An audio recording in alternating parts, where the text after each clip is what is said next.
Hello guys, welcome back again. आज हम study करेंगे सवालों में लैंगिक जनन की, यानी कि सेक्सुअल रिप्रोडक्शन इन एल्गी। ठीक है, तो ये upcoming exam RPSC assistant professor botany subject वालों के लिए मोस्ट बेनिफिशियल वीडियो रहेगा, जिसमें हम देखेंगे कि साइनोफेसी वर्ग को छोड़ के सवालों के शेष वर्ग होते हैं उनमें सभी में लैंगिक जनन आपको देखने को मिल सकता है। ठीक है, इनमें असेक्सुअल रिप्रोडक्शन कब होगा? कईयों में होता है जब उनके विपरीत कंडीशन आती हैं, तब वहाँ पे आपके क्या देखने को मिलेगा? असेक्सुअल रिप्रोडक्शन देखने को मिलेगा। लेकिन कई सवालों में अलैंगिक जनन है वो फेवरेबल कंडीशन में भी देखने को मिलता है।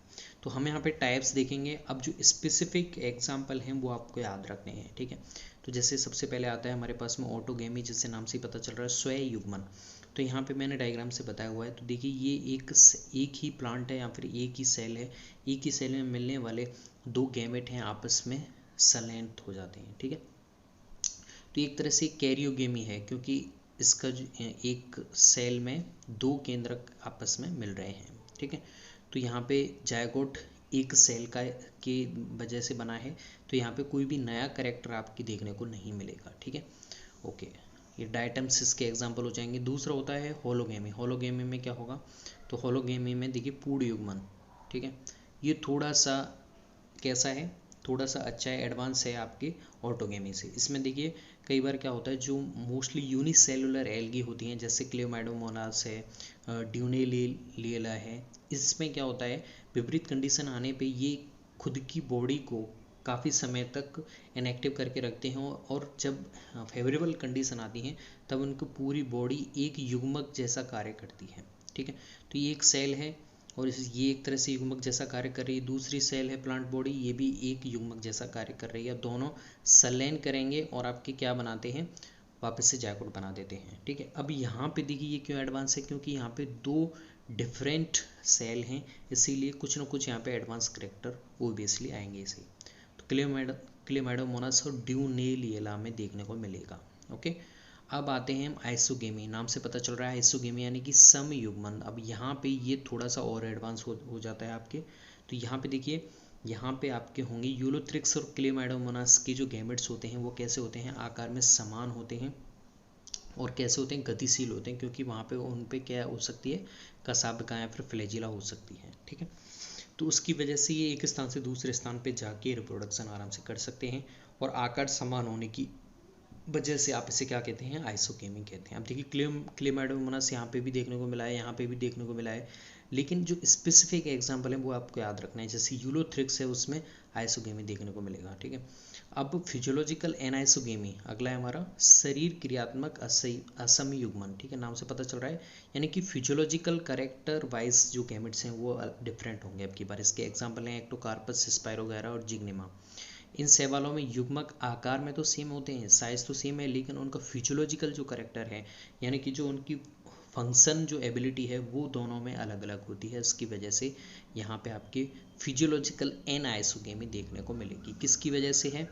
गैमेट्स में जो चेंजेस या फिर जो विभिन्नता है वो किसकी वजह से है? मेनली वो फिजियोलॉजिकल करेक्टर्स की वजह से है। तो एक यहाँ पे पॉजिटिव हमने दिखाया है, दूसरा नेगेटिव हमने दिखाया, क्योंकि ये फिजियोलॉजिकल वाइज डिफरेंट है। और सेलेन करेंगे तो यहाँ पे भी आपको बेस्ट करेक्टर देखने को मिलेंगे, क्योंकि ये एडवांस है और मोस्ट एडवांस हो गया। अभी हमारे पिछले वालों से एडवांस हो गया। अब एनाइसोगेमी में क्या होगा? एनाइसोगेमी में टोटली एनाइसोगेमी है, यानी कि यहाँ पे फिजियोलॉजिकल वाइज भी अलग अलग हैं गैमेट्स, साथ में मॉर्फोलॉजिकल यानी कि वो आकार और आमाप में भी दोनों अलग अलग हैं। देखिए कैसे अलग अलग हैं।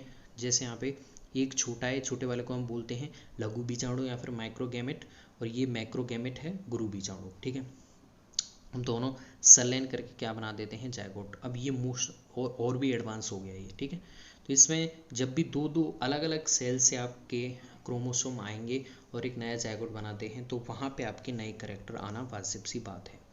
अब इसमें एग्जांपल देखिए, क्लेमाइडोमोनास ब्राउनी और पेंडोरिना।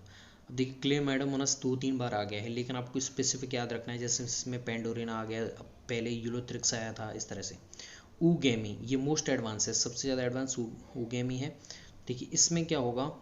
इसमें आपके दो सेल होंगी। ठीक है, दो प्लांट मान लीजिए, यहाँ पर दो सेल अलग अलग सेल हैं, और यहाँ पे आपकी ऊगोनियम होगी और एक पुंदानी होगी, ठीक है। पुंदानी में आपके एंथ्रेजॉइड्स का निर्माण होता है, जबकि ऊगोनियम में आपके एग का क्रिएशन होता है, ठीक है। अब ये जो आपके पुमड़ू होता है, ये एंथ्रोजॉइड्स जिसे बोलते हैं, इस पे आपके फ्लैजिला हो सकते हैं और ये गतिशील होता है, और ये गति करके आपके कहाँ पहुँचेगा, एग के पास में पहुँचेगा, और एग की जो भित्ति है, कोशिका झिल्ली और भित्तियाँ हैं, उन्हें विभेदित, उन्हें पेनिट्रेट करके एग के पास में पहुँचेगा और फर्टिलाइजेशन करेगा और जायगोट का क्रिएशन करता है, ठीक है। तो यहाँ पे गतिशील कौन है, जिसका आकार कम है, वो होता है आपके एंथ्रोजॉइड्स, और एग है उसका शेप बड़ा है, उसकी वजह से ये नॉन मोटाइल होता है, ये अपने जगह पे स्थिर रहता है।